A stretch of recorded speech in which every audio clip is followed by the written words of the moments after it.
If you enjoy tight sequencing, tactical races, and elegant mechanisms, Carnuta invites you into the ritual. In Carnuta, druids from distant lands gather for one purpose, to brew the most powerful potion of the year. 8 secret ingredients have been chosen. The competition is fierce, and one perfectly timed rune flip could decide everything. Designed by Gary Kim, Johan Go, and Hope S. Huang, and beautifully illustrated by Davide Toserio, Carnuta is a fast, tactical card game for 2 to 4 players. Each turn, you take 2 actions. Gather rare ingredients, channel sun and moon runes, flip them to align your magic, sequence your cards with precision. The ritual enters its final phase the moment a druid completes their 11th ingredient. Will your potion be ready in time? Carnuta plays in about 25 minutes. Elegant, tense, and deeply satisfying. Carnuta. Ready your sickles and let the ceremony begin. Hello, and welcome to episode 91 of the Board Game Geek podcast, where we geek out about board games, the mechanisms behind them, and the people who create them. I'm your host, Amanda Panda, and for this episode, I have with me my friends, Ashwin Kamath and Rob Newton. Welcome. Hey. Hello. Happy to be here. How are you both doing? Doing well. Yeah. Yeah, Beautiful Monday. Nice and rainy here in Seattle. Why don't we start with Ashwin? We'll go in alphabetical order. Can you tell us a little bit about what you do in the industry? My name's Ashwin, and I'm a board game designer, developer, creative thinker, problem inventor, and solver. And I am a partner in Urban Professional Games with Rob. Together, we are making our flagship title, Chicken Fried Dice. And back in 2020, I signed a game with Clarence Simpson with Pandasaurus Games called The Wolves.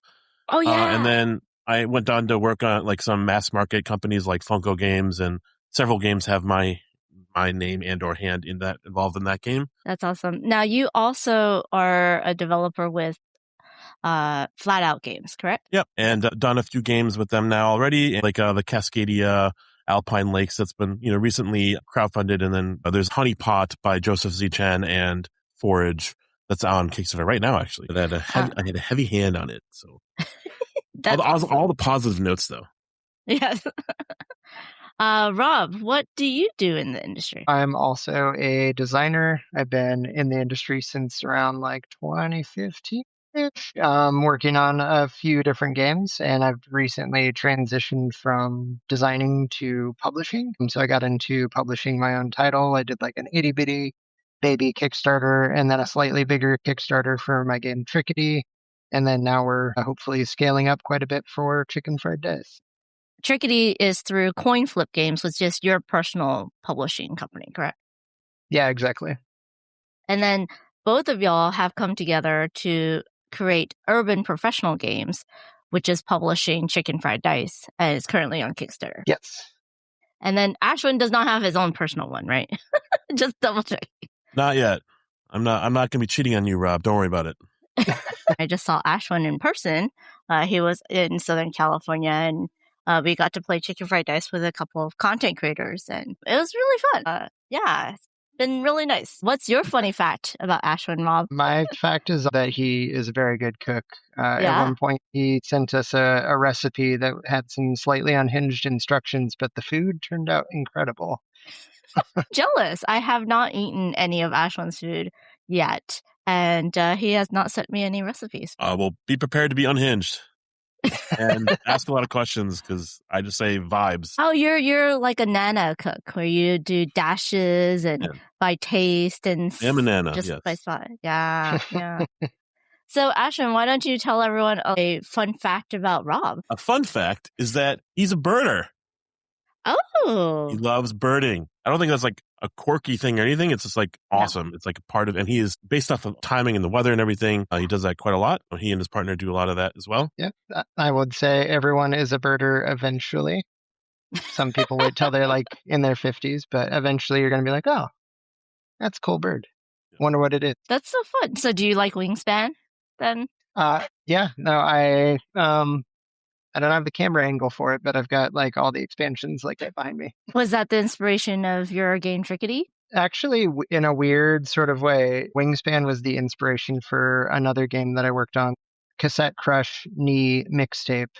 which was my attempt to make a very small version of sort of like a sequential engine builder where you're playing your cassette and you step through each song, and each song does like some sort of ability, and then you flip your cassette over and you play the other side. Man, that half the world right now, probably a fourth, have no idea what cassette tapes are. I realized that it is it has to have a retro vibe. I still own cassette tapes. I still have a boombox that plays them too. So. Oh, amazing! Yeah. I bought a cassette tape last summer to go in my very expensive cassette player, which is actually an old camper van that has a cassette player in it. That's funny. So let's get to know you both a little bit. I always ask this of designers. What are your favorite mechanisms? I like a good trick taker. I also like area control. And I know those aren't necessarily your favorite. Oh. I've got a panda. You will try anything. I know that. I think the main thing from both of those is just like player interaction and high engagement. It doesn't necessarily mean take that or this is mine and not yours. It's more just like I want to play with you as opposed to alongside you. Okay, that makes sense. What about you, Rob?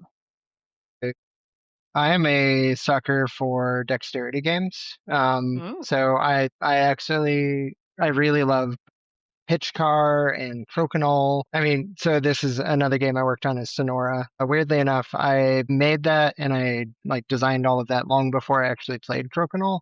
And then when I finally did, I was like, oh, wow, this is really good. I should have done Sonora more like this. Yeah.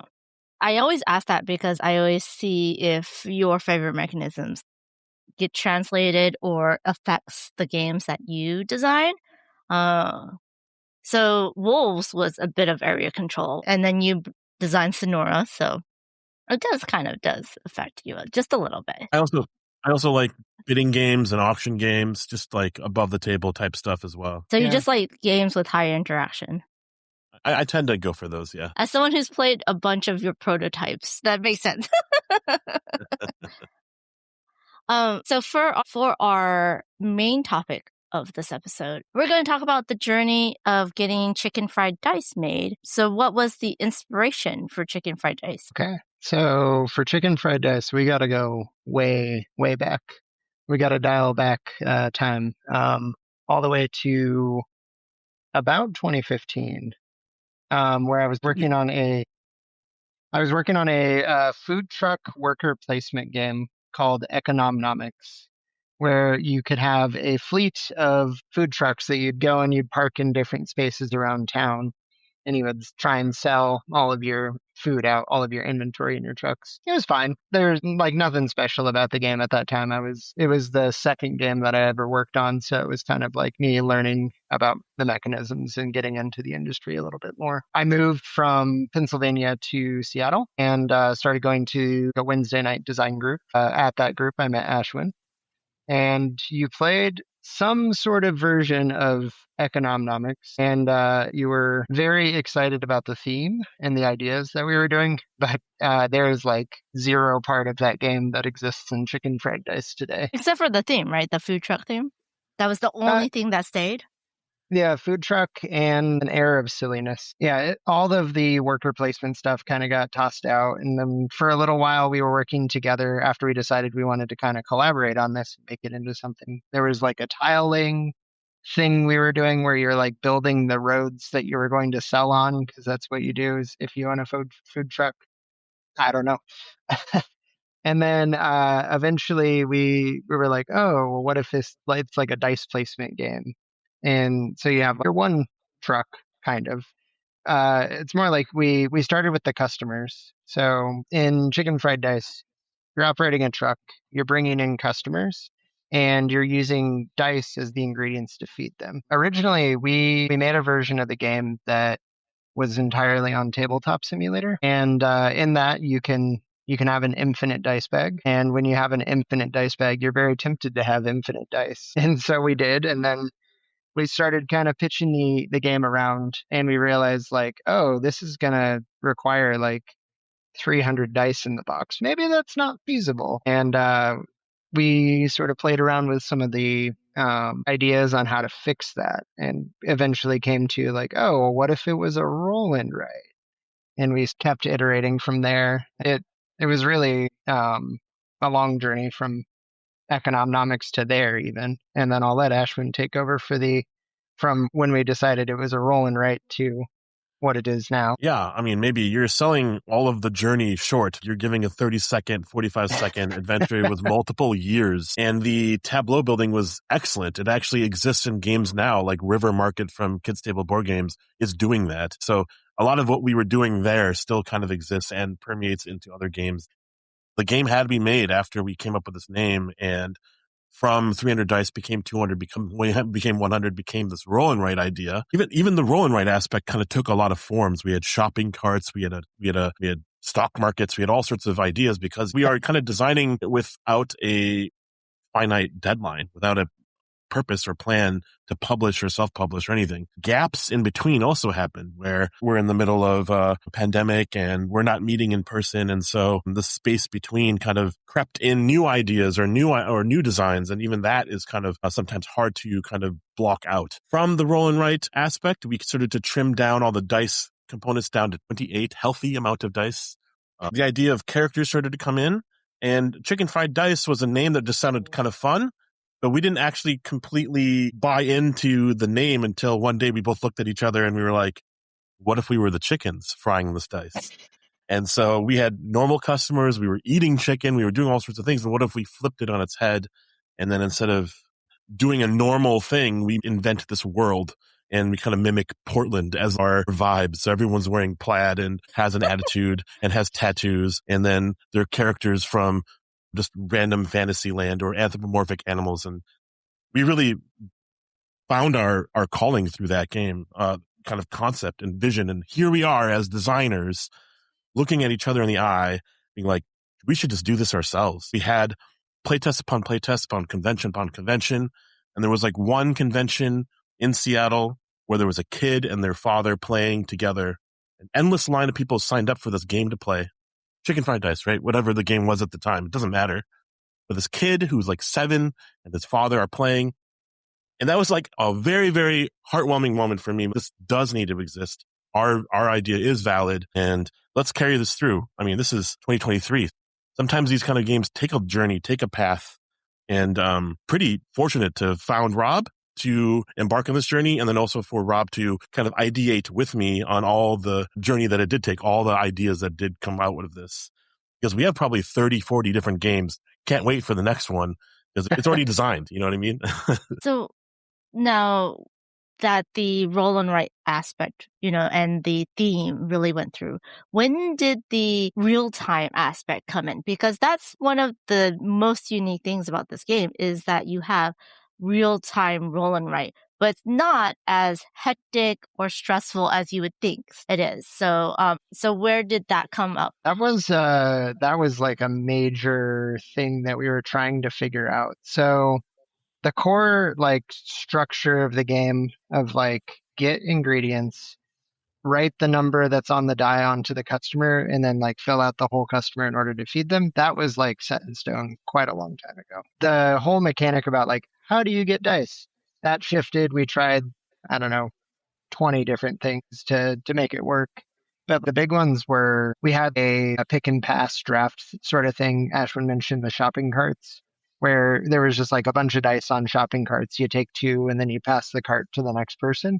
That was fine. It took a while, and carts could like back up on one person because they were taking so long to pick which dice they want to do. And we went to a design convention called Unpub in Baltimore. And we were playing a game with Peter McPherson, and he was like, what if we just grab the dice? And we were like, okay, I mean, we'll try it. And he had to run off to go do another thing, but we were like, okay, well, let's just test it. Let's just throw the dice in there, and then people can take the ones they need. And the first few iterations of that were pretty chaotic because we didn't have that limitation of grab a die and then use it. It was just, all right, you can have 4 dice, just take all 4 of them as quick as you can and then use them when you want to. And that was stressful, and some people really enjoyed it, but some people were like, "Oh, I have no interest in playing this game." And it wasn't until later when we were like, "Oh, what if you grab one die? You have to like do something with it before you can grab another die," and it adds like a little speed limit and kind of it's real time, but not at that point. That's awesome.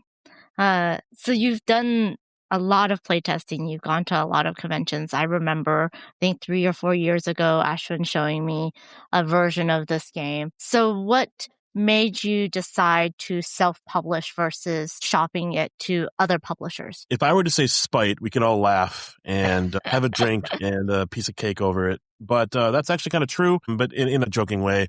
We were pitching it around. We were very confident in the game that it was. It's a much different game now, and we get to live with that success, honestly. But the game that we had was really good, and we were shopping it around, and maybe the publishers that passed on it were just maybe too many dice, too many one thing or the other, and also publishers need to see a aha moment or a wow moment to get on board. And oftentimes in tabletop simulator, you don't get that moment of interaction or a prototype in a very, very busy convention. At the end of a convention, they might be exhausted and they might hear and see and maybe not get everything together. And the follow through isn't there. And, that's on us to maybe we didn't perform to snuff, but actually from that became what it is now, because all those no's became yeses, and for our self-belief in our own endeavor and project. We heard from a lot of publishers, they were like, "Oh, I'm just not sure about the name of the game," or "I'm really not sure about the real-time aspect of it. Real-time games don't sell." And I think we took a lot of that feedback and we're like, okay, well, how do we bring people in and not exclude them? When we say a real-time game, there's no timer. It's not like do this thing as quickly as possible.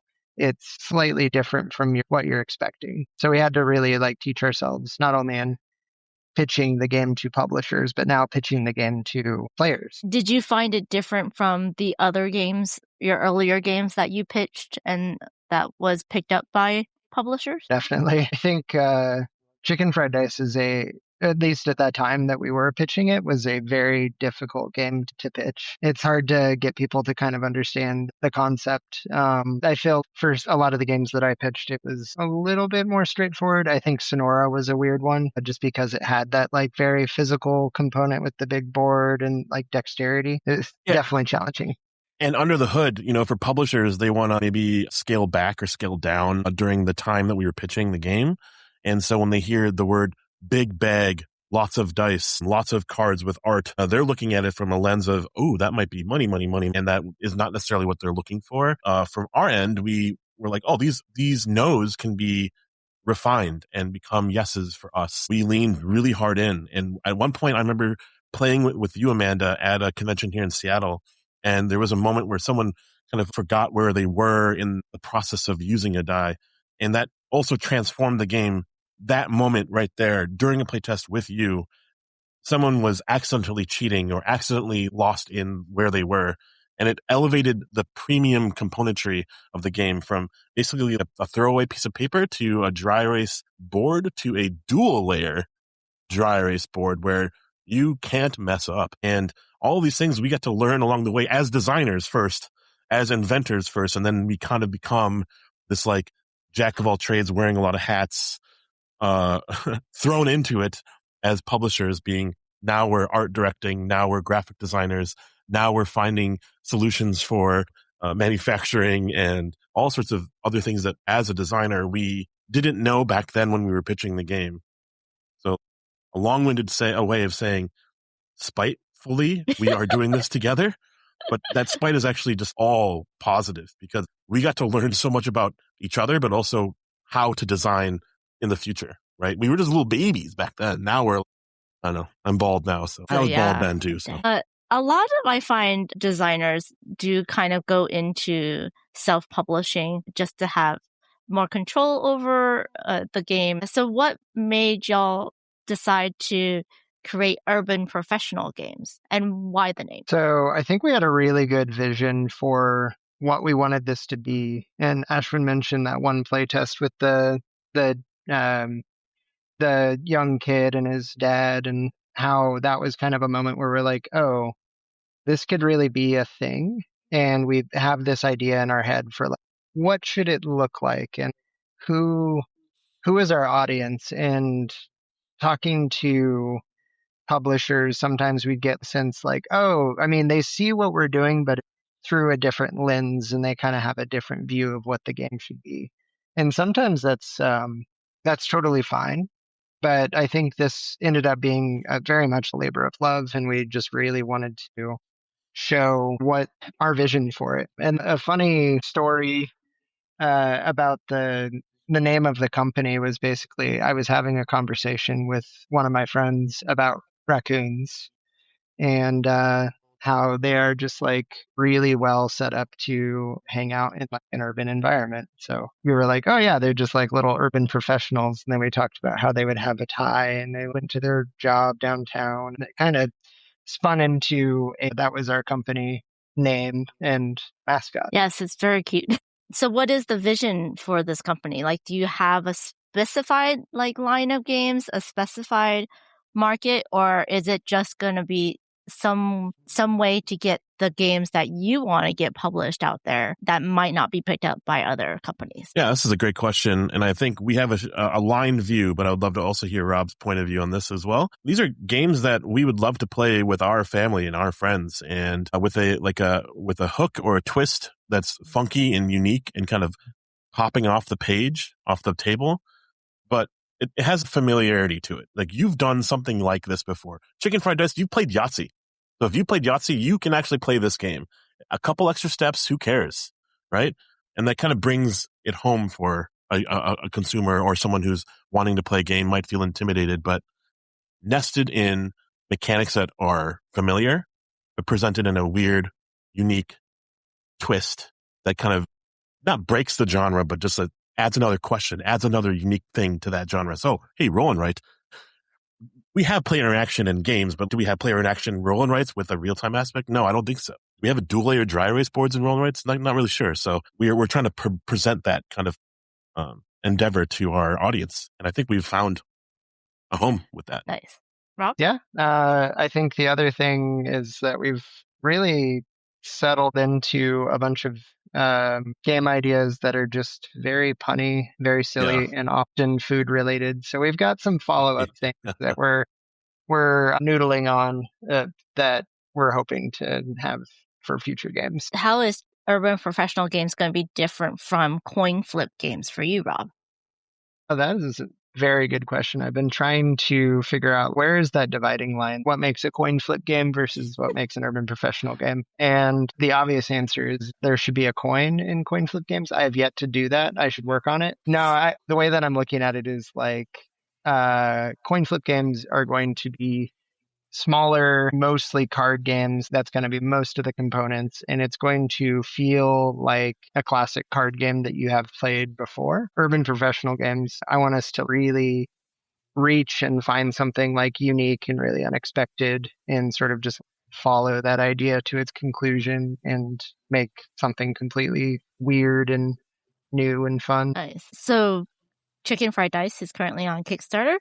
What made y'all choose Kickstarter as the crowdfunding versus just self-publishing? So we cut it down from 300 dice that we talked about before, but it is still a rather expensive game to produce, and we definitely needed some help to do that. So crowdfunding was definitely going to be something we considered. And then the other thing is not this previous PAX Unplugged, but the year before, we got into the PAX Rising booth. So that's sponsored by Kickstarter. They have a bunch of itty bitty baby publishers like ourselves in a mega booth, and we demo our game to all of the people who go to PAX Unplugged. And as part of that, we got to know some of the folks at Kickstarter, and they were talking about how they wanted to help us promote the game. It felt like a very natural step to go there. So besides designing and developing, you then had to learn the marketing, the graphic design, all that for urban professional. And now you had to learn how to kickstart a game. What was the hardest thing for you to learn for all that? You know, starting your own company, to kickstarting the game? Another random thing that I've needed to learn is 3D modeling. So I taught myself Blender to do game box renders and marketing materials. It's been a constant learning process for us. All of the things you mentioned on marketing and logistics, contacting different companies to get shipping quotes and trying to figure out who collects that and all of these things that you don't think about if you're just designing a game. But if you want to become a publisher, you got to think about all these other steps. I'll tack on to a couple some more sentimental things. That's who I am as an adult, I guess. Working with people is easy. Like working with a teammate is just fine, a colleague. But at the end of the day, they're a colleague, right? Working with a friend, where we're building a relationship, we're also staying friends. We're making something that's joyful, but also the fulcrum is it has to be fun. It has to be like unique, and we get excited to work on this together. And of course, there's gonna be friction. Of course, we're gonna not necessarily see eye to eye or face to face on certain things, but we have to work on it together. And the other thing is I've never felt more confident in myself. Oftentimes I have a lot of self-doubt, and the designs I make, I feel comfortable and confident in them, but oftentimes that final step or that next stage is quite a hurdle, quite an impasse. It's hard to find publishers, access to them, the reach. My network is growing as opposed to others. I've been very fortunate, but we've been fortunate, but it is always an uphill battle in a lot of ways. But now having that strength and that confidence through this, right, this experience has been something I honestly learned through this process. Nice. And so after the Kickstarter, you'll have to deal with all of the tariffs and all the shipping, and then you'll have to deal with the distribution channels, like which distributor you use to different retail stores. Have you already looked ahead? Have you figured out which retail stores you want? What distribution channels? Do you have a partner to help you distribute in different languages? Yeah, so one of my goals with Trickety, which was also a Kickstarted game, was kind of like reconnaissance. I wanted to learn all of these things for the first time of, okay, well, how does freight work? Put game in container and it shows up and then everything's great, right? Yeah, no, like you mentioned, tariffs have been a big thing in the industry lately. Trickety actually got into port when the tariffs were at 151% or whatever that crazy number was. I paid the full amount and then luckily got a refund. But learning kind of like the pitfalls with that, and then finding a partner who can like do Kickstarter fulfillment and who is able to get the game into retailers was definitely like one of the goals with that. Kickstarter is going to be the Chicken Fried Dice Kickstarter is going to be on a much like larger scale. And we're finding that we need to not work with like one fulfillment partner, but we actually have 4 or 5 lined up just to get global distribution set up well. And then we're still looking at having conversations with different partners for how do we get into distribution for this game? Who do we want to work with? So we're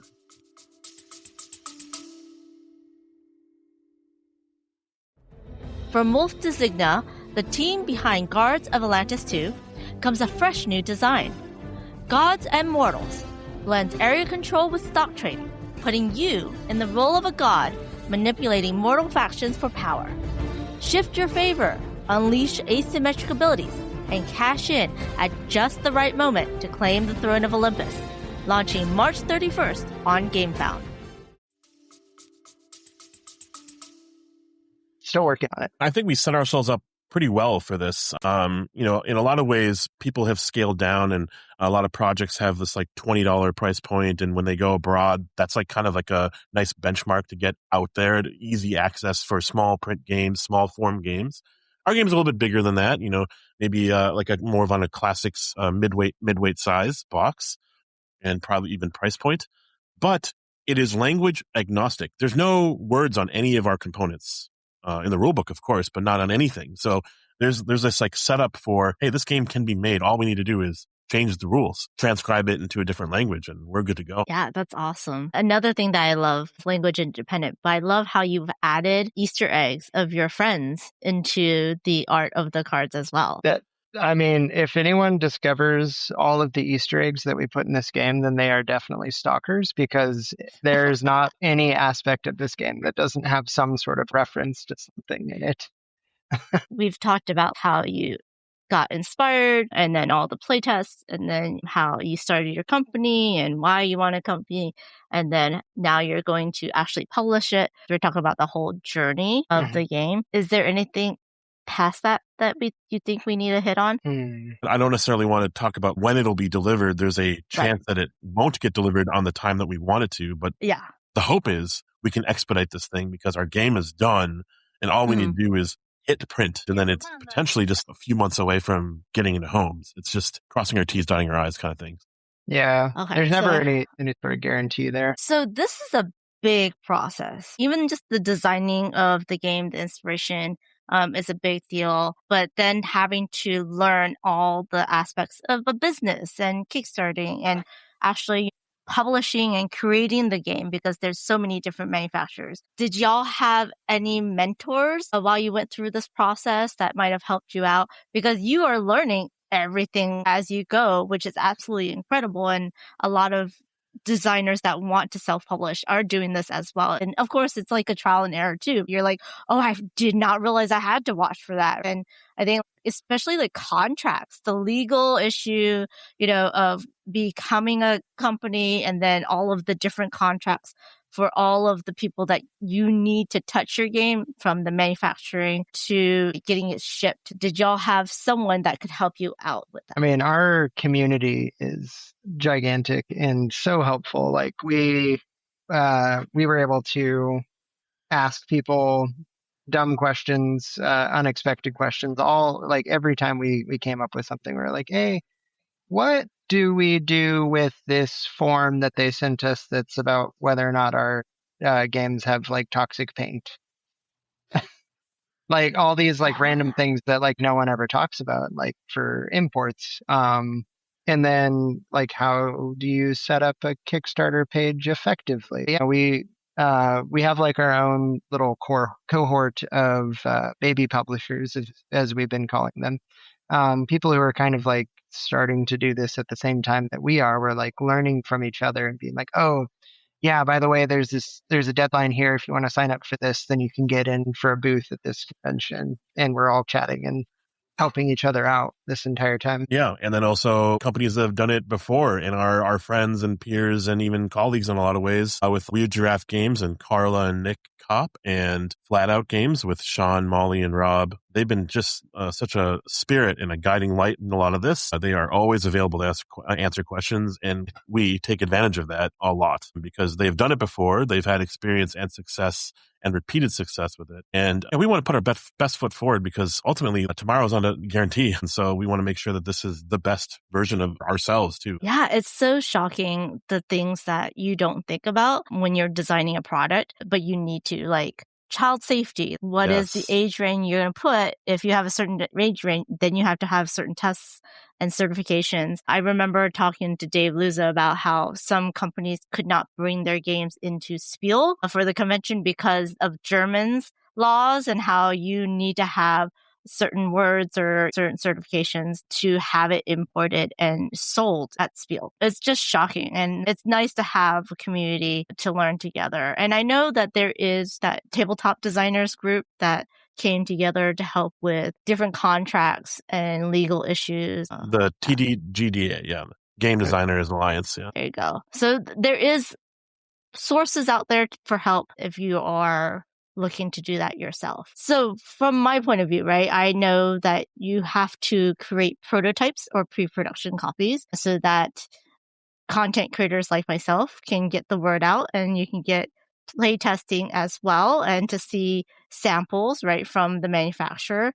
And what most people don't know, that it is very expensive to make them. So what was the biggest hurdle in terms of marketing for y'all? Because usually when you sell your game to a publisher, they deal with most of the marketing and they might pull you in for interviews and stuff like that. So what was it like to do all of your own marketing and deciding when to advertise and who to work with? Yeah, we were starting from scratch on learning how to market. So we were like, I would say completely clueless when it came to it. And like challenges, like, how do you get the word out?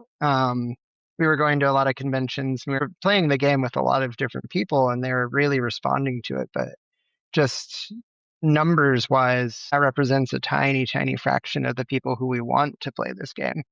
So we ended up partnering with Launchboom just to get their workshops and their access to that community to learn some of the tricks that they know about like how marketing works. And it's been super helpful. Yeah, the whole fly by the seat of your pants is also very true to this because we're trial by fire. We're just like trying things, making sure it works, but we have a lot of study and analysis and people that are helping guide us through the process. Actually, it would be great to have someone do it for us.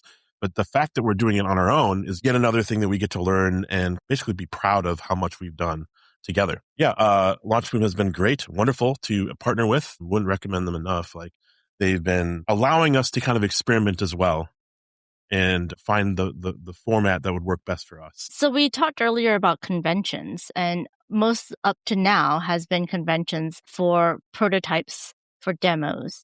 Have you thought about the switch between the playtesting side versus now the retail side where you're going to now be selling your games? Amazing questions, Amanda. It feels like you've been prescribed all these questions, but basically we are designers. We are not potentially conceited about our ideas and we love our game and we want you to love on our game. We went from conventions promoting to demoing to now the retailer. There's not really even a guarantee that a retailer will pick it up. And we're selling it to retailers now. And so the idea of having a retail sheet, the idea of having this interface with them directly. We have had conversations with retailers to get this into domestically, and even potentially globally, worldwide.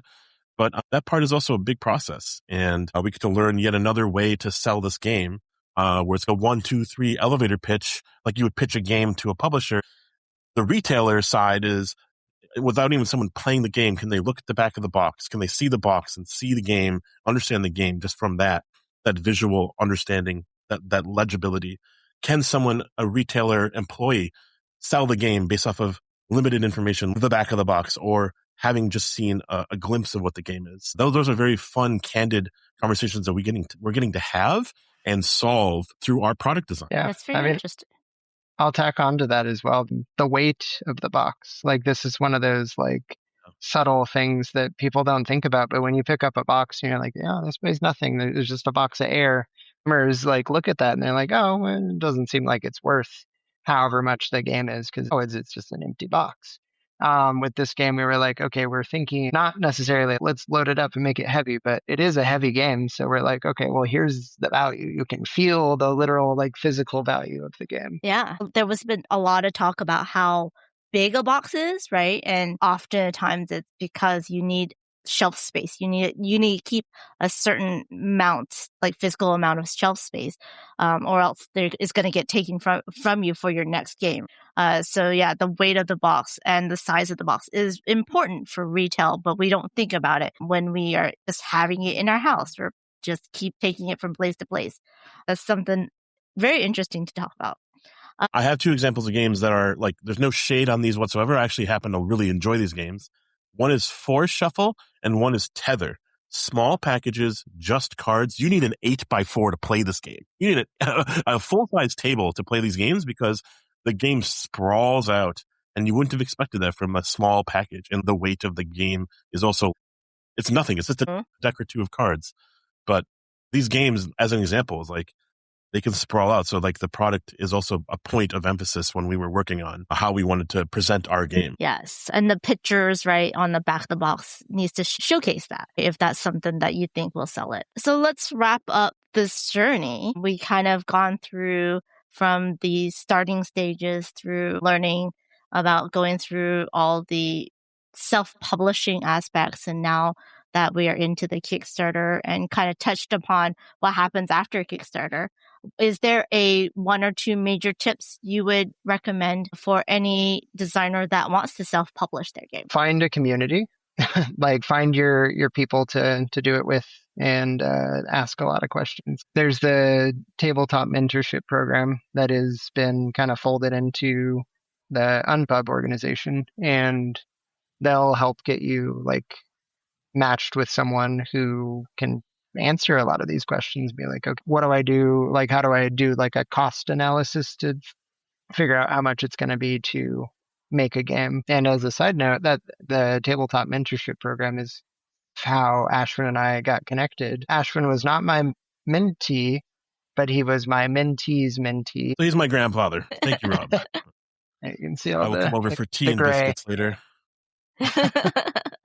Yeah, you know what? My advice, take it or leave it, is to write your rules early as possible, and blind playtest. What does that mean? Is find people that you do not know, or find people that you do know but have never played your game or don't know anything about it, and have them try. You will find answers to questions you didn't even have, and you will find new ways to throw that kitchen sink away and start over. And you're going to have a different perspective of what your game wanted to be to what it will be based off of that type of feedback. Hey, if your game wants to be heavy and, full of mechanics and rich and 5-hour experience, please go ahead and do that. This is a harder thing to do with blind playtesting. But when you're trying to find out, is self-publishing for me? Well, find out if someone can understand your game. And then from that, find more people. And then that will breed a community, of course. And then you'll find that super fan. You'll find that friend that will, tell someone else about your game. And without that blind playtesting, I think there's a gap that is missed, an opportunity that you could have had as a self-starter, I would say, would be my biggest piece of advice. Yes, I feel like blind playtesting is really important for anybody, even established publishers, for any game, because people will read things totally different than you think, or you assume you said something or wrote something down that you will teach verbally, but you didn't write down on that paper. So it's always very good to blind playtest anytime. But yeah, thank you both. Now for our 5 games list for this episode, it's going to be our top 5 blank and write. It's roll and writes, but it includes flip and writes, draft and writes. It's everything together. I did ask specifically Ashwin, are we doing just the dice roll and write, or are we mixing it together? And he wants to do anything and everything blank and write games. So this is going to be a little bit longer than the list because we each have our own 5 games. So you might get about maybe 10 to 15 games, depending on how much overlap we have. I think there's going to be some overlap, though. Yeah, I think there'll be some overlap. This is hard for me to narrow down. I love this genre, this mechanic of games.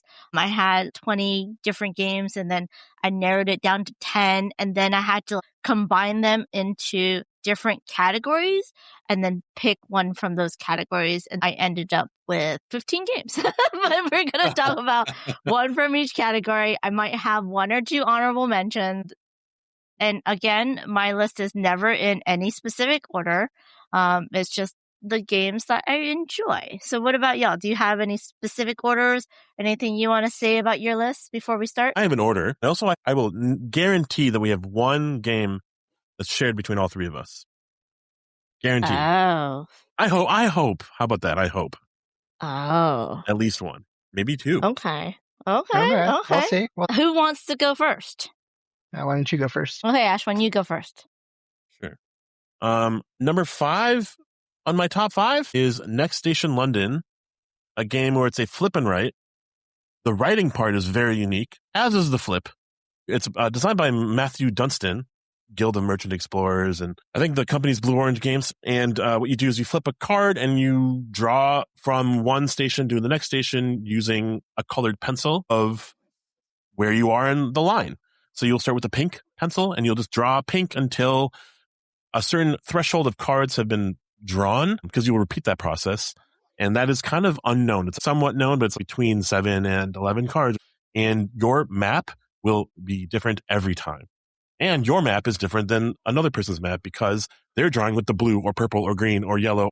And this is a system where Next Station London is just one of the games. And then they've come up with sequels and other locations, Paris and Tokyo. And because of course they should. It's very easy to teach, very easy to play. And it is very exciting to map out your game and have a little artifact at the end of it. Yeah, and each of the different colors corresponds to a different player power. So everyone will be able to cycle through and try each of the player powers, but it will be assigned per colored pencil. But at the end, you get this nice map of different railway systems, and it does look like a map that you would see like of the London Underground or the London railway system, which is quite fun. Yeah, so my number 5 is Next Station London, Matthew Dunstan. Yeah, it's a great choice. And you're right, it's from Blue Orange Games. It's for 1 to 4 players. Rob, do you enjoy this one as well? I haven't tried it, but I feel like I really need to now. I do have to say, like, yes, it's easy to learn because you're just flipping and then you're marking from either the starting station or from another station you've already drawn your line to whatever symbol that has been flipped. But I always forget how to score. And therefore lose very often in this game because it's like a multiplication of how many different areas I believe that you reach with that one line times the largest number of stations in one specific area. There's public goals that everyone's trying to get to. I always forget how to score it, but it's very clear on the physical game. It is on BGA, so sometimes I'll play it on BGA and I'll be like, I have no idea what I'm doing. I'm just drawing pretty lines. Yes, but it scores automatically for you. Yeah. Yeah, exactly. It is very fun. I really enjoy it, and it looks great at the end of the game. Yeah, great choice for Ashwin. That is Next Station London. Oh, thanks. Yeah, Rob, what is your first one? I don't have an order at all, but I'm just going to pick randomly. But Let's Make a Bus Route by Sashi and Sashi. This is a absolutely delightful, also transit-oriented game where you are trying to efficiently pick up and drop off passengers where they want to go. And there's lots of like little tricky, puzzly elements where you're like, okay, well, these people need to go to this landmark. And then, oh, if I do that, I can't intersect my own route again. So I have to think really carefully about how the route is created. Yeah. This one's a little bit harder to find in North America, but I think sometimes the BGG store will have copies as well. But this one's really fun and pretty. And for 2 to 5 players, designer is Sashi and the publisher is Sashi and Sashi.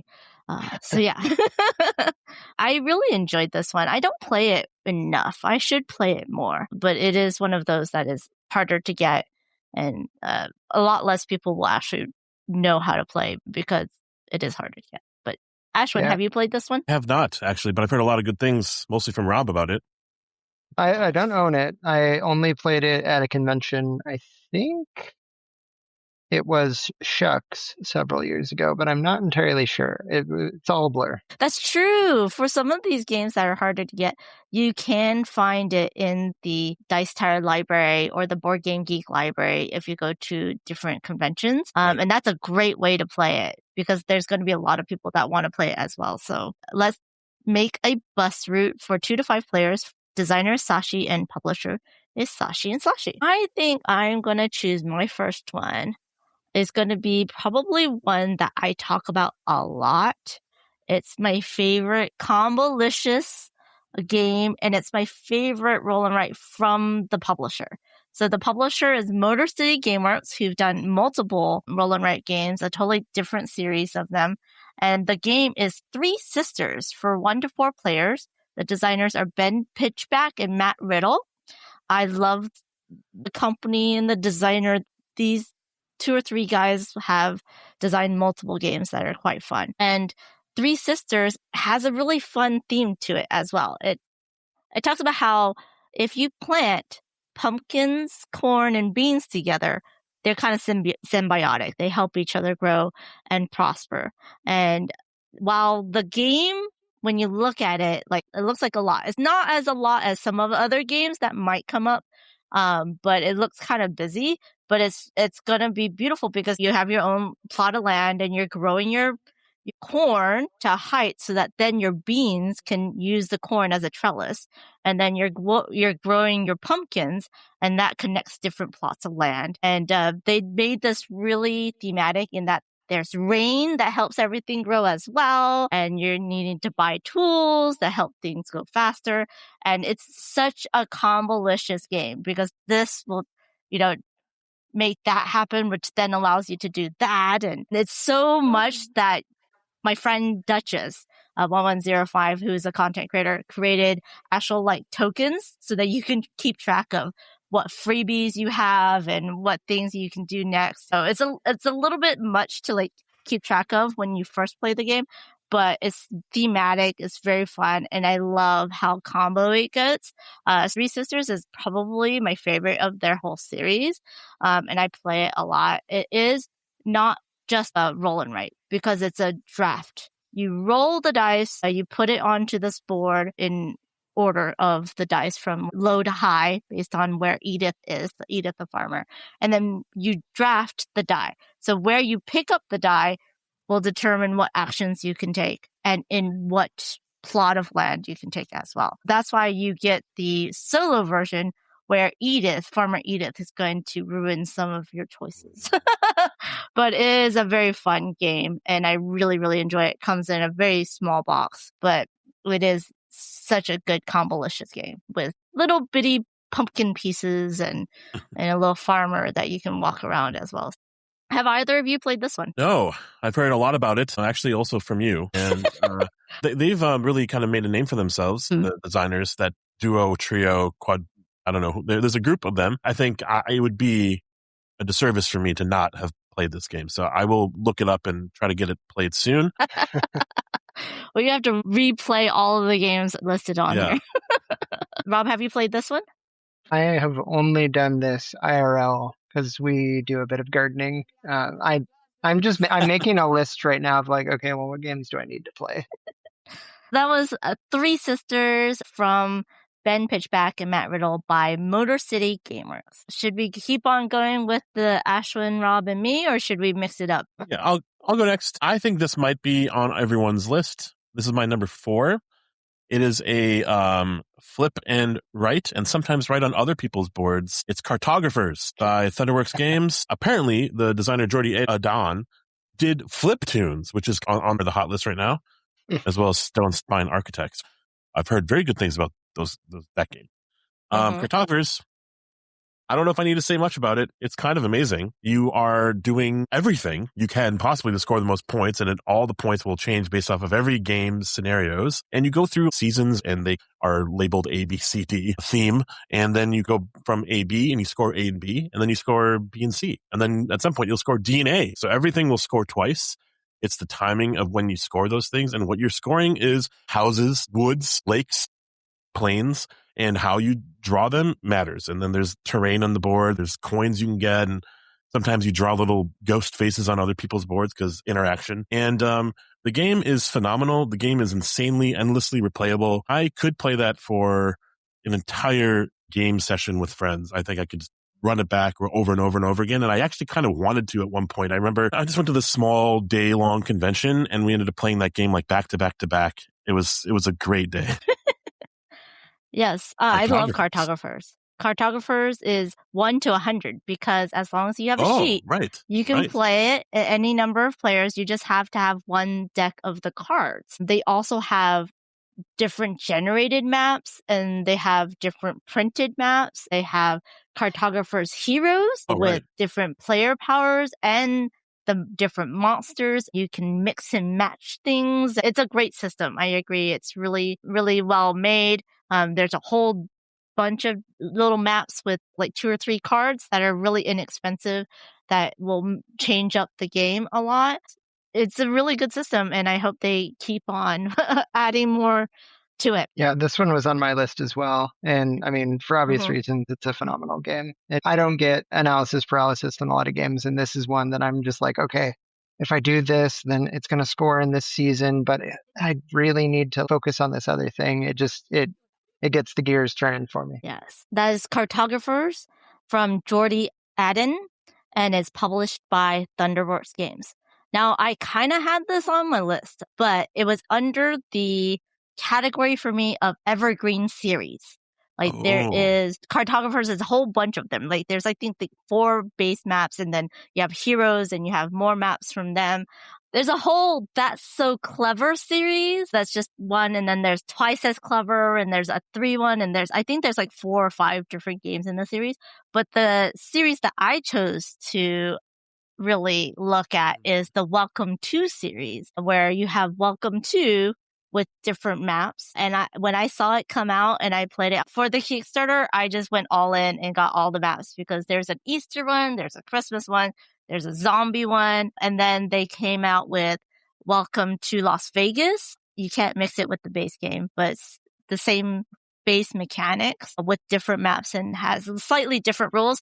And then came out with Welcome to the Moon, which is more of a campaign and you go from mission to mission. It's always very fun. Again, it is 1 to 100 players. You just need a sheet and one person to flip the cards. Each card that has a front and a back, which is very important because there's numbers on one side and then there's symbols on the other side. And the symbols tell you what you can do with the numbers. And then the numbers is what you have to write down to create your neighborhood. And you want to go from low to high on each of the different rows of houses. But if you can also mark off pools if you have a pool and that gives extra points, or you can kind of dice mitigation type of thing with the construction where you can plus or minus 2 to the number that it is paired with for the base game. There's a lot of replayability. The different maps just make it ever so slightly change in rules. That makes it interesting. And the cards actually kind of show you what might be coming up in terms of symbols. It's a great series of games. I feel like it's an evergreen that can be played forever, just like Cartographers. And I think that they can just continue expanding on the series. That's welcome to. What did y'all think of it? I've only played digitally, so making the fences and ordering the houses is fun and fun and exciting. I think that game is very easy to play too. So I think it's a good one. Yeah. Solid choice, Amanda. I think they do have a app or a website that had the base sheet and you would just put in the numbers digitally. And so anyone could play off of their phone and then they would help you score it as well, which was really nice. Yeah, I love how much that game brought more people in because it was just so accessible. Yes, agreed. That's Welcome to from Benoit Turpin and published by Blue Crocker Games. Ashwin, what's your next one? Did we get Rob's? It was Cartographers. Yeah, we had an overlap there, yeah. Oh. Yeah, wonderful. Our first overlap. I debated between this one and another one. The one that I didn't go with, I guess, is my honorable mention. And it's a Super Lucky Mega Box, where it's kind of like bingo. I don't know if I love it, but it's like no rules. Everyone's playing simultaneous. So I was thinking of another game that kind of did this, and I thought was stronger in every sense of the way, and that's Dice Cards. We played that with Jonathan Liu, Geek Dad, Amanda. Oh, yeah. And I think everyone who played that game at that moment bought a copy. It is so ridiculously silly. You're just doing box checks on multiple cards, and sometimes they're mandatory. Sometimes you are required to do this amount to score X amount of points. The game is so simple. Roll 2 dice and either choose one or the other or both. That's your turn. And you do that 50 times. The game takes 20 minutes. The game has these ebbs and flows of why did you roll that number? Why are you so bad at rolling? Let's find another person to roll the dice. And also, you're just marking boxes. The games are all unique or mostly unique, but they do very similar things like bowling or golf. Or if you want to score high, or in golf, you want to score low. And then there might be constellations and you're just drawing maps of constellations. And then there might be digging for dirt and you're drawing lines of dirt. So very similar things, but you're doing in opposite spectrums of space. Yes. All on cards. And they're dry erase, which is also kind of cool. And you just give people cards. You say, hey, pick some of the cards to play. And the game is always feeling different every time, too. Yeah. It comes with 100 cards, and there's 50 unique mini games on the cards. Oh. So there's just 2 copies of each of the mini games, and each of them is ever so slightly different or really different. And you're getting 6 of them. You won't be able to finish all 6 of them. You'll finish 1 or 2, but you are having to decide which of the 6 to actually mark off. I did buy it right after Jonathan Liu taught it to us. It's also an independent publisher. The designer is Tucker Smeeds and publisher is Card Lords. You might be able to get it from their website. It's a really fun game. I also tried to immediately buy it and they're sold out at the time. So I might be trying to do that again here soon. You know what? Graphic design might not be their passion, but it definitely turned out to be just fine. We don't need to have everything look like an Ian O'Toole game. Everything needs to be playable. And these kind of games where they're so finite and small and you're meticulously just crossing off boxes. It doesn't need to have this extravagant art or graphic design. It's just very approachable in that regard. Oh, absolutely. That was dice cards for 1 to 99 players because there's 100 unique games in there. And its designer is Tucker Smeeds and publisher is Cardlords. I did not have this on the list. I totally forgot about it. And I'm so glad you talked about it. But I had a category that I called multi-sheet or multi-board roll and write games or thing and write, where it would include Super Mega Lucky Box and dice cards, Ravages, Silver and Gold, and the newest one that's coming out from Flat Out is Forage, where you don't have one sheet of paper. I know like Three Sisters, you technically have two, but what I mean is that there's variability in what you are actually marking off. So my choice was Silver and Gold. It was the first one that I really played of this type of roll and write game, and I really, really enjoy it. It is a flip and write. It is for 2 to 4 players. Its designer is Phil Walker Harding, praise be. And the publisher, I do believe Panasaurus had it for a while. Yes. And it's a flip where you flip a card and it has a polyomino shape on it.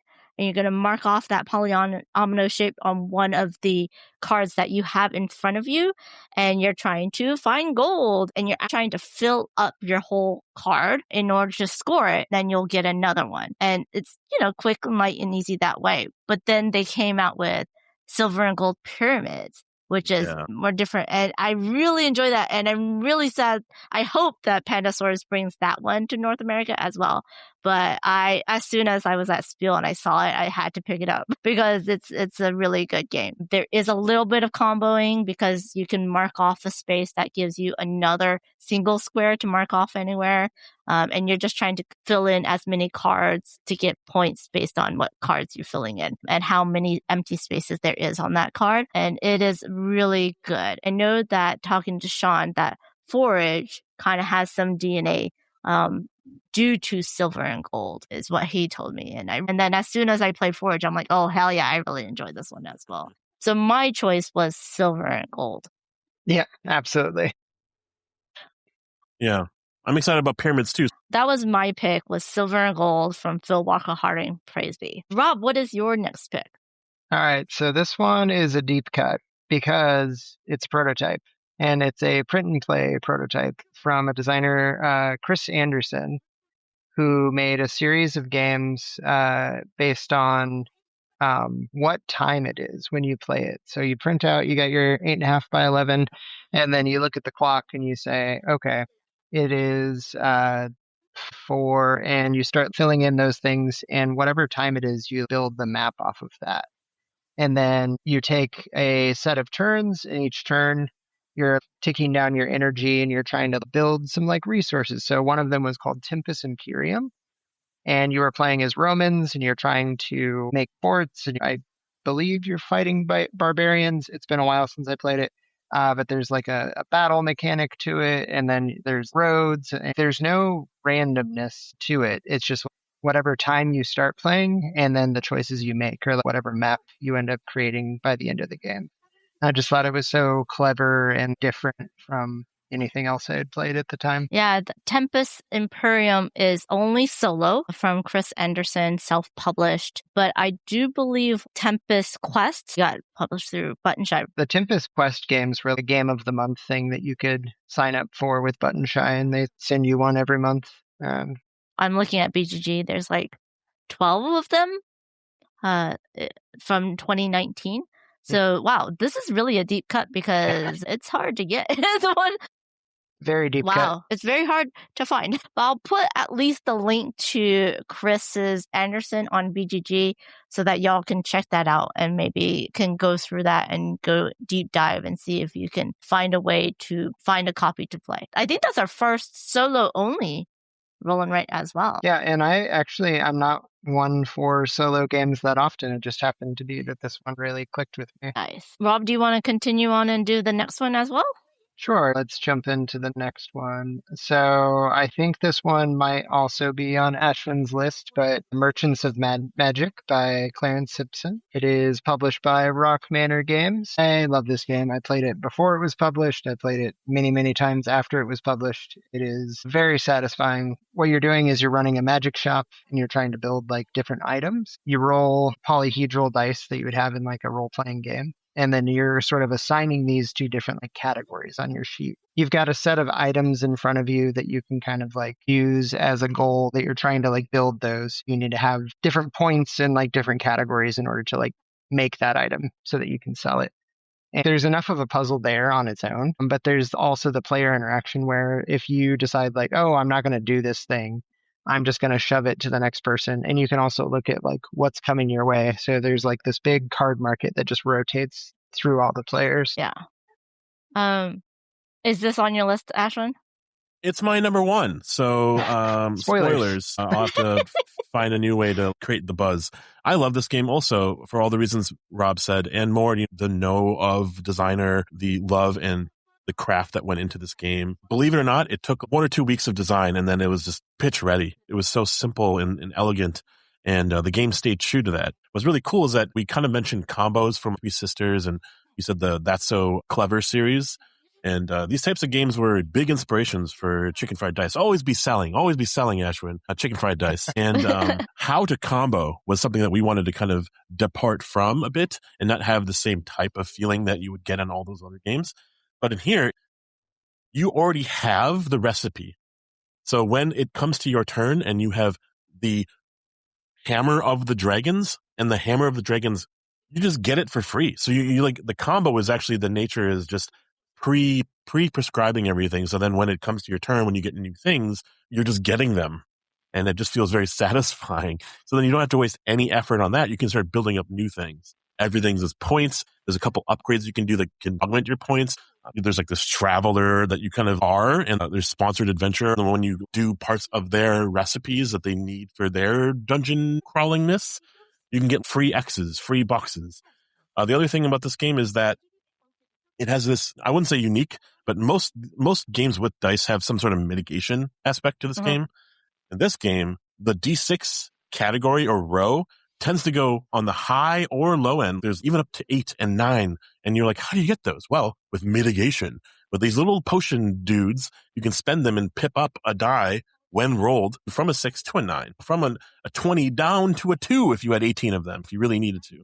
10 rounds. Every round is insanely tense. I love this game. I bring it to almost every convention that's a playing con because I think a large population needs to know about this game and has no idea that this game exists.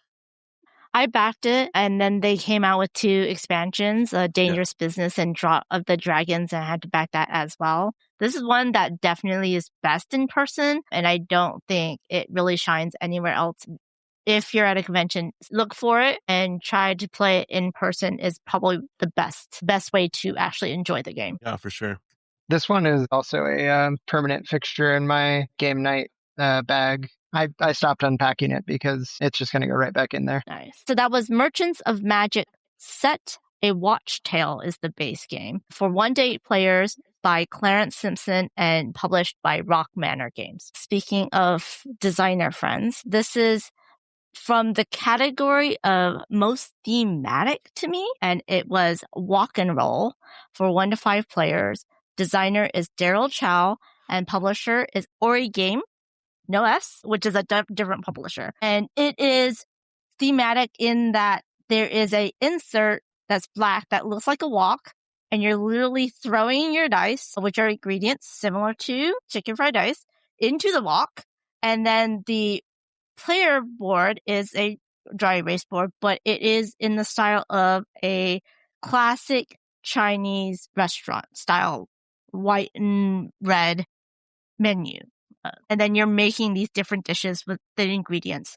But the active player has these 2 red dice that no one else can use. But then the other 4 white dice, everyone's going to mark off at the same time. So it's very simultaneous plays and everyone's always invested. It goes pretty quickly, and I really enjoy it because my dad used to open and sell Chinese restaurants in the US. So it really gave me that nostalgia factor of a Cantonese restaurant and all of the different dishes that they have listed in there. They had an expansion, which is the Korean wave, which adds just a little bit more variability in the menu and also in some player power, because you have a little refrigerator or a little pantry that you can store and also grab additional ingredients from besides the dice. And it's really fun. I found it very thematic. I really, really enjoy it. The other two that was on the short list was Super Skill Pinball, which also was very thematic to the pinballness, but in a roll and write form with a lot of different types of maps. And then Long Shot, the dice game, which does not feel like a roll and write, but it is in roll and write, plus a horse racing game, which I really enjoyed as well. But I really love Wok and Roll, and I'm glad that he's getting it reprinted because it was out of stock for a while. But it's now in stock, and you can buy it from, I think he has one store in the US that he ships through. So you can buy it from the retailer or directly from his website. So have y'all either played that one? Yeah, no, I've played it. Daryl Chow is like one of my design heroes. I actually got to meet him at PAX Unplugged 2 years ago when he came and he was exhibiting with Sashi and Sashi, actually. Oh, yeah. I had a trip to India with a layover in Singapore. And when I talked to him, I was like, hey, so I'm going to be in Singapore soon. Do you want to hang out? I've got 8 hours, in which what I was meaning by that was, oh, we don't have a ton of time, but let's meet up. We'll have a meal and we'll chat a little bit.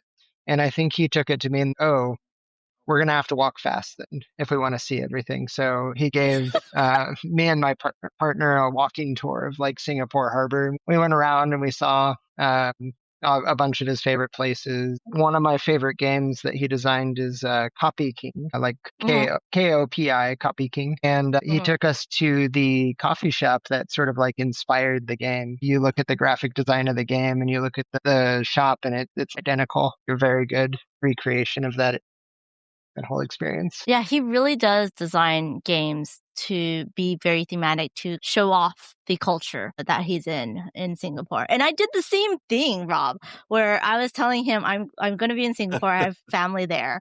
And he's like, yeah, let's play some games. He took me and my mom walking to different game stores. And it's funny because Singapore doesn't have really game stores. They have game cafes.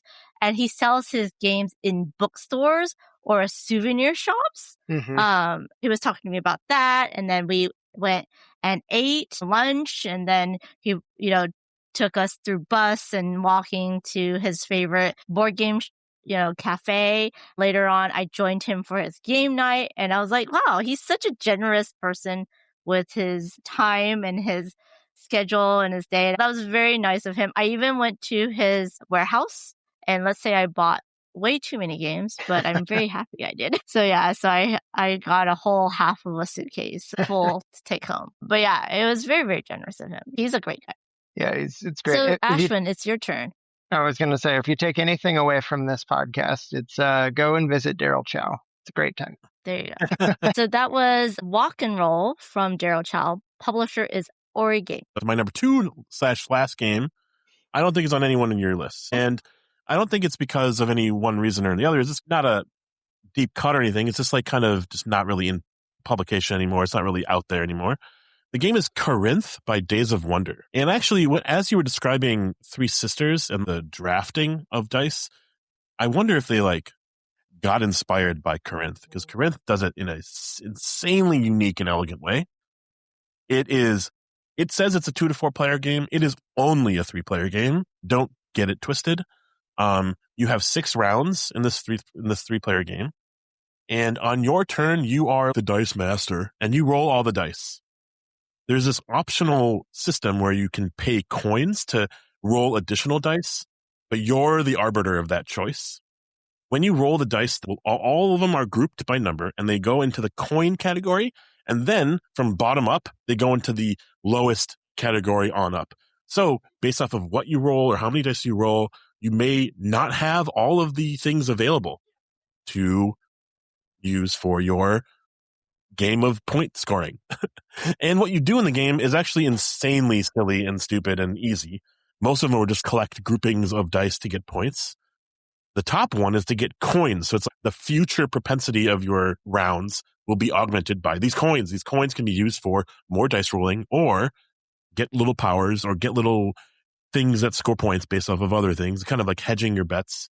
And then the lowest number, the one usually that you roll, is this little map of donkeys. And the donkey kind of goes on this track and gets you little bonuses and pips and squeals. As you go from destination to destination, you unlock more things.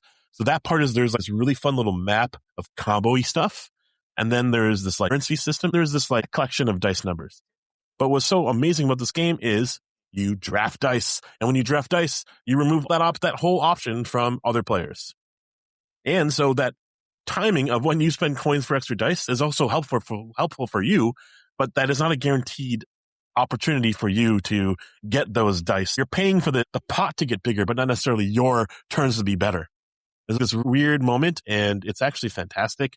I would love to show this game to everyone. I don't have it, but would love to spread the word about this game that is a super, probably out of print and not in circulation anymore. The theme is whatever the theme is, and the graphics are as bad as it looks. But the game play is elegant, sophisticated, and kind of awesome. It slaps as 3 players. Okay. Corinth by Sebastian Pauchon. Maybe I mispronounced his name, but he's designed Jaipur, a 2-player game that is so good. What's up, camels? And then Skyrise. The Skyrise, which was also Metropolis. Skyrise came up by Roxley Games, and that's this auction bidding game. Those are 2 of my favorite mechanisms, and that game is fantastic. So I didn't even know this until Endeavor that we're doing here right now. Those are some of my favorite games, and so I guess, Sebastian, what's up, my friend? I heard of it. I never played it. I'll find a way. Rob, have you played this one? No, I would call it a deep cut because I haven't heard of it. I know the designer. I don't know the game at all. I don't think any of us has played the board game, though. Never heard of it. Yeah. So it's funny because that was my last category of roll and writes is roll and write versions of board games. Board games that were turned into roll and writes and vice versa. That was a nice segue into my last game. And there's a bunch of these that are actually pretty good. We have Grand Austria Hotel has a roll and write version, which I really enjoy. Isle of Cats, Raw and Write, right? But the one I chose is Cascadia Rolling Rivers. There's also Cascadia Rolling Hills, but I chose it not because Ashwin's part of Flat Out or anything, but I really enjoy Cascadia, and I enjoy the roll and write version because they have different levels of sheets. They have a very basic one to get very casual gamers or gamers that have never played a roll and write into the genre, into learning the rules of how to play a roll and write, and then it gets more complicated and more strategic depending on which sheet you choose. There's different dice, and you can actually mix and match the rolling rivers with the rolling hills.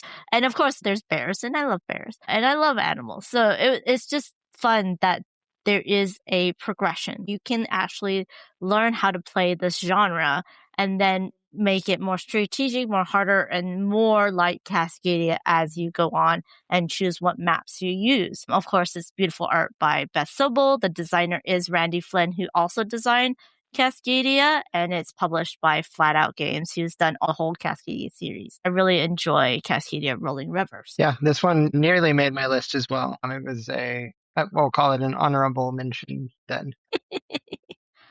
Yeah, we've seen a lot of versions of that, Rob and I, over the years. And when it got signed, it was a perfect pairing. It was a game about roses, but it could actually be about anything. And so those roses turned to bears and elk, and that was just fine. And yeah, the art actually augments that game. Usually, roll and writes, you are distracted and you don't want art. You want clear, discernible boxes to tick off and things, but the art really kind of elevates that game for me. Top tier art in roll and write game.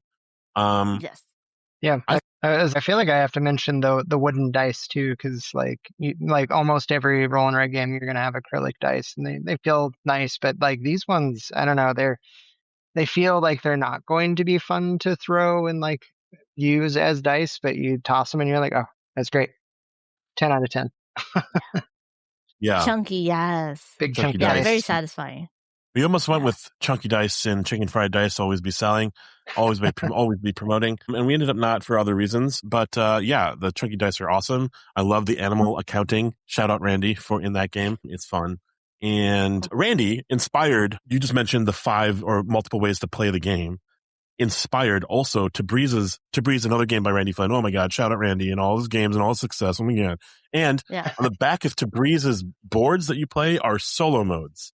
And in Chicken Fried Dice, we have 5 unique solo modes, always be plug-in, always be sell-in. There's different maps in Rolling Rivers, but we didn't have a pad of paper. We had a board, and we were already coating it with this lamination, so the backside would be lost opportunity unless we got to thinking. And we were like, what if we made a rival against you, and there's 5 unique ways to play? Just like in Rolling Hills and Rivers, there's different strategies and map difficulties. Just like in Tabriz, where the dice do something different. You can't go here. The gardener Edith is blocking your spot here or there or the other. We have that in spades and in dice form with our solo modes. Yes. I'm very proud of what we've done, and I'm sorry that I'm bringing it back to Chicken Fried Dice, but those solo modes are going to be such a hit with fans of rolling right games, but also of solo games. Because coming from a lens of not necessarily wanting to play games solo, we hit it really hard with what could be the best experience and unique experience from a very simple system.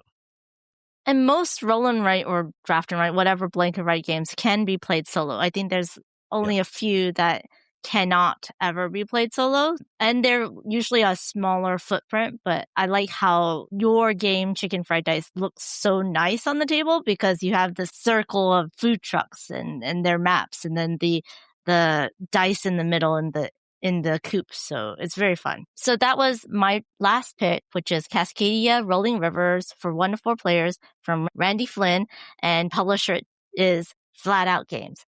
Rob, what is your last game? All right, so we're bringing it back into more like mainstream sort of thing. I think this was not on everyone's list, but it was probably just shy of making everyone's list. We kind of talked about it a little bit already. This is Doppelt so clever or twice as clever. It is Wolfgang Warsch, excellent designer. Back in the day, I played the original, the first Ganz schön clever, and I was like, this is really good, very addictive. I played it a ton on my phone, and then eventually I was like, wait, there's one strategy. It always wins. This game is like solved. And there's some pushback when I made that claim before, and that is fair. But I do feel like it was telling you to play this one direction. The second one, I think, fixed it. And it's just as addictive. It's just full of combos. It's like, do this over here so that you can go into this track so that you can like get the fox to like do this other thing. And it's like combos. And I just really enjoyed that one. Yeah, I kind of hinted at it during my Evergreen series of games because there's Ganz schön clever, which is the first one, and then the twice as clever, and then there's Clever Cubed, and then Clever Forever. So there's 4 of them. So it is one of those games that I know people have printed off a bigger blown up version just to make it easier for themselves. And dice colors matter. So you have to just watch out for colorblind friendliness in these games. This is definitely a classic and I really enjoy it as well. Awesome. Yeah. So that was twice as clever. 1 to 4 players. Designer is Wolfgang Warsch and publisher is Smithspiel. And then I think in the US, it's CMYK here now. So that is 13 games with 2 crossovers. And y'all have talking about your honorable mentions. And my honorable mention is going to be Draft and Write Records for 1 to 6 players. Designer is Bruno Michel. I know I'm saying that wrong. I apologize. It is published by Inside Up Games. The reason why this is an honorable mention is because I play it almost every day. I play it solo on BGA. I just like have a quick game of it with breakfast. It's so good. Super Mega Lucky Box is probably the other one that I would play a lot because I have it on my phone and I just played that solo. But man, I do enjoy Draft and Write Records. It is slightly different when you are playing with multiplayers because people can hate draft. And in this one, you're just going off of what you get based on what is pulled from the deck, that type of luck. And you're going for different goals. But in a multiplayer game, those goals can be sniped from you if you need extra turn before you can complete it, but someone else completes it before you. This is a draft and write, and it's quite fun. I enjoy it. The theme is there. You don't necessarily have to see it that way. A lot of roll and writes is funny. It's not that thematic, but this one is kind of fun where you are putting your band together and you're going on tour, because there's a little map that you can putter around to get more things and play at different stadiums and different places. And then there's a little bit of comboing as well. I think I more enjoy it solo than with multiplayer, but it does play up to 6, and I don't think it's that much longer with 6 people versus a lower player count. This is one that is good on BGA and in person. And it's in a much bigger box than you think, which was shocking to me when I picked it up. I'm guessing from Ashwin's reaction, you haven't played it. Oh, I've played it. Oh, okay. I played this, and I'm glad it's on your honorable mention. I'm not going to yuck anyone's yum or anything. I kind of bounced off of it, but that's each their own. And that's a lot of roll and write or flip and write or draft and writes for you to check out. Yeah. Let us know in the comments if we missed anything that you really like. And I know there's a whole bunch of others that I could have talked about, but I won't. I will keep it for later. We are going to go into the next section of this podcast. It is our moment of positivity. So who wants to go first? I can go first.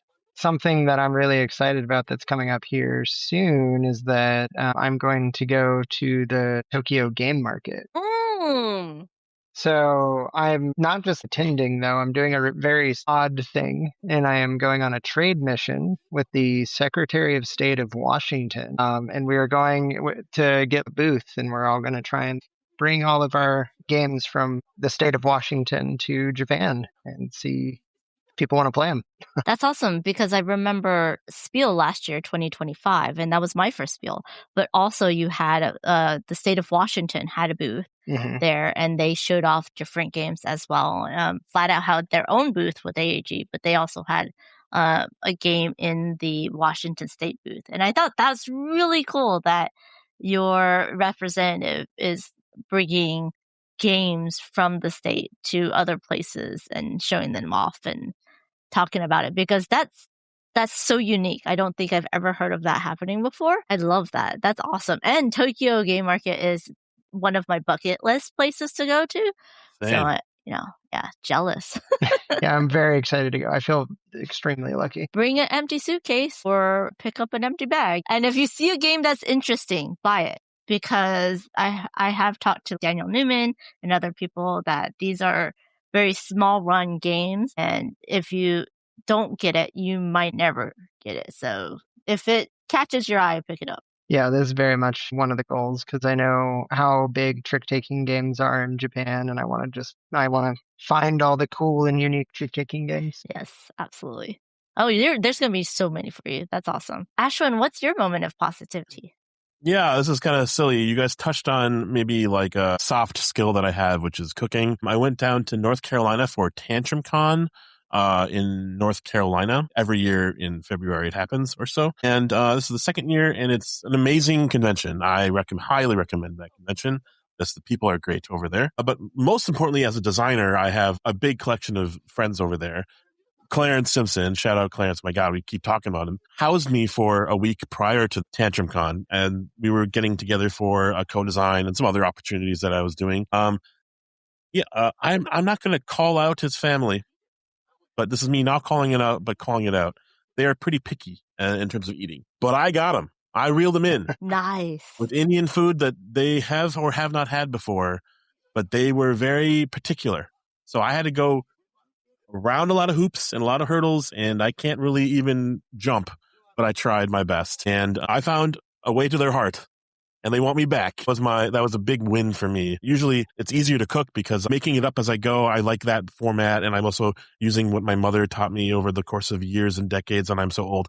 But going very particular with it has to be chicken breast, it can't be this type of dairy, it can't be this type of vegetable, and I had to go through a lot of hurdles just to make it happen, and it happened, and it was great. Nice. Most importantly, just to share a meal with them. It doesn't have to be me cooking. That was the joy, was sharing a meal with them. But the fact that I was able to meander through very particular terms. Yes. I was scared. Like there would be All right, you spent all this money on what? On me? I'm not even touching this. Yeah, it's definitely scary for a cook, right? Taste buds are particular. That's awesome. Congratulations. Yep. What a great thing. For me, I have to say I went and finally got to play Sweetlands in its entirety at 3 players. I played it solo and kind of learned the rules, and then I taught another couple people, but we didn't get to finish the game because the store closed. And so I finally went to a friend's house and we got to finish it 3-player. Man, that is the cutest, heaviest Euro out there. It was so brain burny that we had to have a break for snacks to continue on, but I really, really enjoyed it. So I'm glad that I got to play it in its entirety. I was actually able to teach it well and play it, I guess, correctly. I hope correctly anyways, but it's almost Lacerda heavy. It's just up there, but definitely a fun one. It was a very, very fun game day because we started out with eating some yummy food, getting a good coffee to fuel us, and then we had some leftovers. It was onigiri, but it was the triangle shape, so it's a specific type of onigiri.